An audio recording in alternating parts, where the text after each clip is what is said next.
Have you ever been lost in a city where you don't speak the language? It can be a daunting experience, but don't worry. Today, we will navigate this challenge together. Picture yourself as an eager traveler stepping off the plane into a bustling, unfamiliar city. The air is ripe with the scent of adventure, and you're ready to explore. But as you wander the winding streets, taking in the vibrant colors and sounds, you suddenly realize you're lost.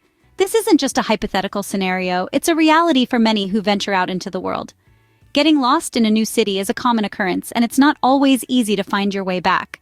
But fear not, because with the right tools and a dash of courage, you can navigate any city like a local.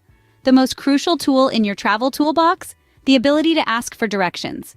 Now, you might be thinking, but I don't speak the language. That's okay.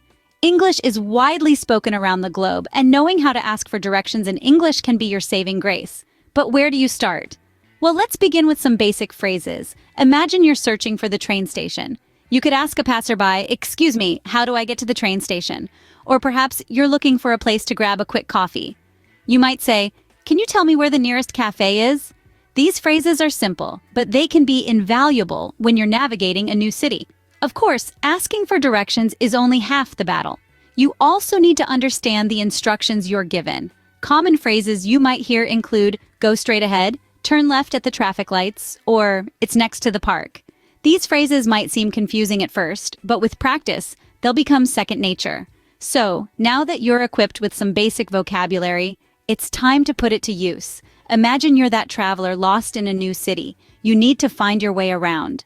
Now, imagine you are this traveler. You need to find your way around. Let's dive into how you can ask for directions. You've realized you are lost. What's the first thing to do? Approach someone and ask for directions. Imagine yourself in a bustling, unfamiliar city. You're searching for the train station, or perhaps you're in the mood for a warm cup of coffee and you need to find the nearest cafe. How do you ask the locals for directions? First things first, politeness is key. This is not just about good manners, but also about ensuring that the person you're asking feels comfortable and is more willing to help you. Starting with a simple "excuse me" is usually a good bet. This small phrase signals your intent and gives the other person a moment to pause and listen to your query. Now, on to asking for directions. The goal here is to be as clear and specific as possible. You want to make sure the other person understands exactly what you're asking. So instead of just saying, "Where's the train station?" you might say, "Excuse me, how do I get to the train station?" This way, you're not just asking for a location, but also for a route.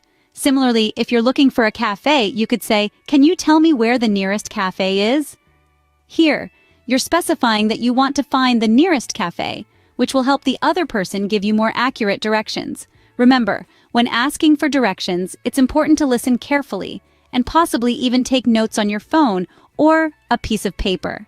This will help you remember the information more accurately, especially if the directions are complex. Also, don't hesitate to repeat the instructions back to the person giving them to you.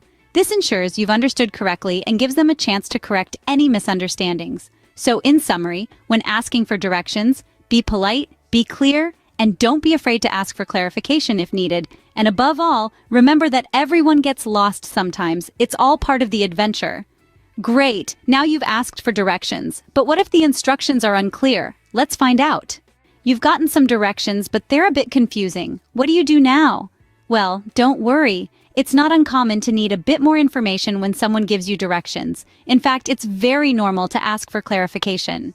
So let's dive into how you can do that in English. If you're unsure about the distance or how long it will take to get there, you can use phrases like, "Is it far from here?" or "How long does it take to walk there?" These questions are not only polite, but also very practical. They can help you plan your route and manage your time effectively. Imagine you're standing on a busy street. Someone has just told you to go straight, turn left at the traffic lights, and you'll find the cafe next to the park, but you're still a bit unsure. You could ask, "Excuse me, is the cafe far from here?" Or, "How long does it take to walk to the cafe?" Remember, it's important to understand the information you've been given. This isn't about testing your memory. It's about getting where you need to go. So don't hesitate to ask for repetition or clarification if you didn't catch some part of the directions. And what if the directions seem too complex? Well, you can always ask the person to simplify them. For instance, you could say, "Could you please explain that again, but a bit slower?" Or, "Could you break it down into smaller steps?" These phrases show that you're genuinely interested in understanding, and most people will be more than happy to help. So, to sum up, don't be shy about asking for clarification. It's a natural part of any conversation, especially when you're trying to navigate in a new city or area. Use phrases like, "Is it far from here?" and "How long does it take to walk there?" to get a better understanding of the distance and time involved. Perfect. Now you've clarified the directions, but how do you understand them? Let's see. So you've asked for and clarified directions. Now you need to understand them. Understanding directions involves more than just knowing left from right.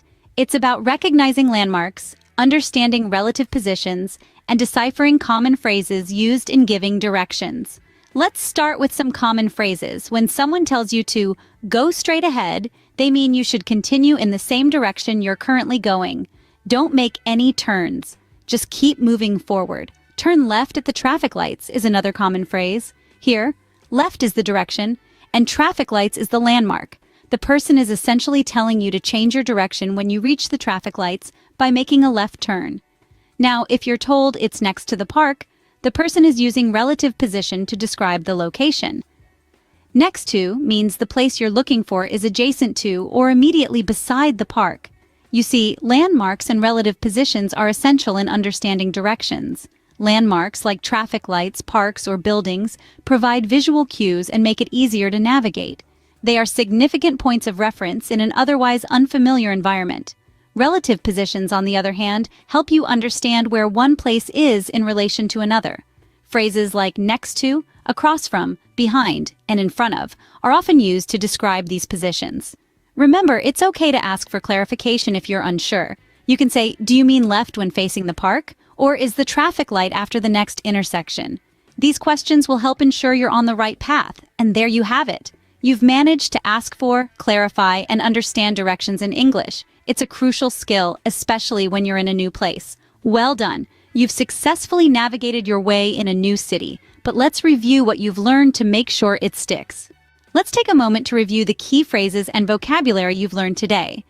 We started our journey lost in a new city where we discovered the importance of asking for directions. Remember, there's no shame in asking, "Excuse me, how do I get to the train station?"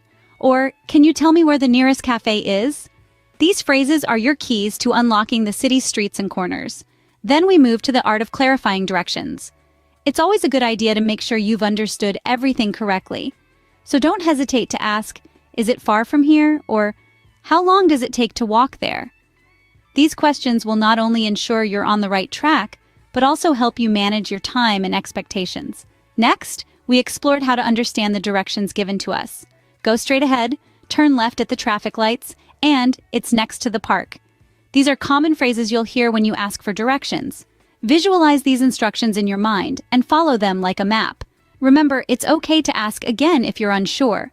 It's also worth noting that these phrases aren't just for travelers. You can use them in your everyday life, whether you're finding a new restaurant in town, searching for a friend's house, or simply exploring your local neighborhood. Just remember, the key to asking for and understanding directions is confidence. Don't be afraid to ask for help or clarification. The people around you are your best resource when you're finding your way around a new place. And more often than not, they're happy to help. So what have we learned today? We've mastered the art of asking for and understanding directions. We've armed ourselves with essential vocabulary that will make navigating any city a breeze. Congratulations! With these phrases and vocabulary under your belt, you are ready to navigate any city with confidence. Remember, getting lost is just another adventure.